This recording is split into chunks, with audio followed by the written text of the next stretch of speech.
Bismillah, di daerah Ana pembayaran fidyah sudah ditentukan sebesar 15.000.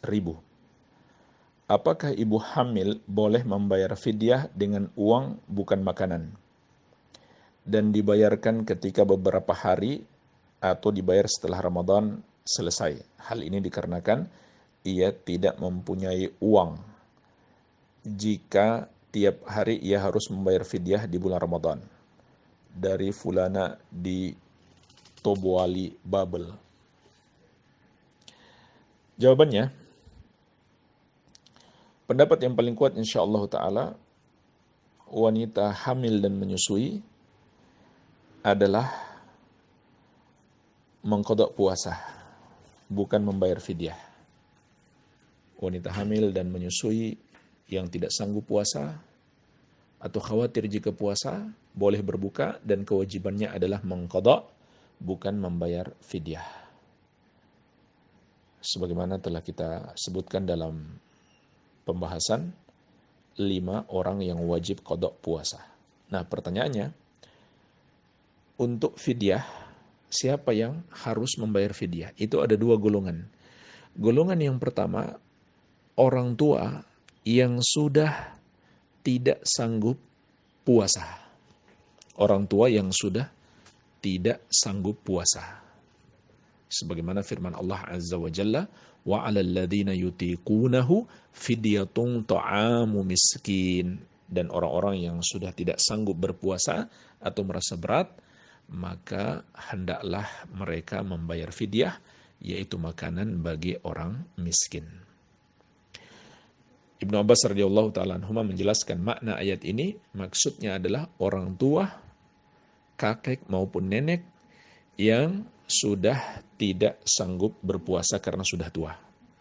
Kemudian golongan yang kedua dikiaskan dengan itu, orang sakit yang sudah tidak diharapkan kesembuhannya. Maksudnya sudah sulit diharapkan karena sudah lama sakitnya bertahun-tahun. Maka dia sudah tidak sanggup berpuasa, kewajibannya adalah membayar fidyah. Dan kewajiban membayar fidyah ini hanya bagi yang mampu. Andai orang tua yang sudah tidak sanggup berpuasa dan orang sakit yang sudah sulit diharapkan kesembuhannya tidak mampu juga membayar fidyah, maka tidak ada lagi kewajiban bagi mereka untuk membayar fidyah. Jadi tidak wajib puasa, tidak wajib pula membayar fidyah. Sebagaimana firman Allah, la yukallifullahu nafsan illa wus'aha. Allah tidak membebani seseorang kecuali sesuai dengan kesanggupannya. Kalau suatu saat mereka sanggup, apakah harus bayar? Jawabannya tidak. Karena kewajiban mereka telah lepas saat mereka tidak sanggup. Ya. Sama dengan kewajiban zakat. Kalau dulu kita tidak sanggup membayar zakat, kemudian sekarang kita menjadi sanggup membayar zakat, maka sekarang saja yang diwajibkan. Yang dulu-dulu tidak harus diqadha. Ya. Baik, kemudian apakah fidyah bagi orang tua yang sudah tidak sanggup berpuasa dan orang sakit yang sudah tidak diharapkan kesembuhannya boleh diuangkan? Jawabannya tidak boleh, karena ayat mengatakan fidyatun ta'amu miskin. Fidyah sebagai makanan bagi orang miskin. Jadi harus dalam bentuk makanan. Dan ini juga yang dipraktekkan oleh para sahabat Nabi sallallahu alaihi wasallam. Mereka memberi makan orang miskin ketika mereka sudah tua tidak sanggup puasa, bukan memberi dalam bentuk uang. Jadi fidyah hendaklah tidak diuangkan, tapi diberikan dalam bentuk makanan. Kecuali pemerintah atau panitia menerima uang, kemudian mereka belikan makanan, lalu diberikan kepada fakir miskin, itu juga tidak mengapa. Dalam hal ini mereka bertindak sebagai wakil dari orang yang membayar fidyah tersebut. Kemudian berapa besar fidyah itu? Maka besarannya adalah setengah sok, sebagaimana disebutkan dalam hadis Ka'ab bin Ujrah radhiyallahu anhu. Setengah sok itu kurang lebih 1,5 kilogram bahan makanan pokok, yaitu beras. Setiap 1 hari puasa yang ditinggalkan, maka kita keluarkan 1,5 kilogram. Boleh dikeluarkan dari awal puasa, tidak masalah, di pertengahan ataupun di akhir.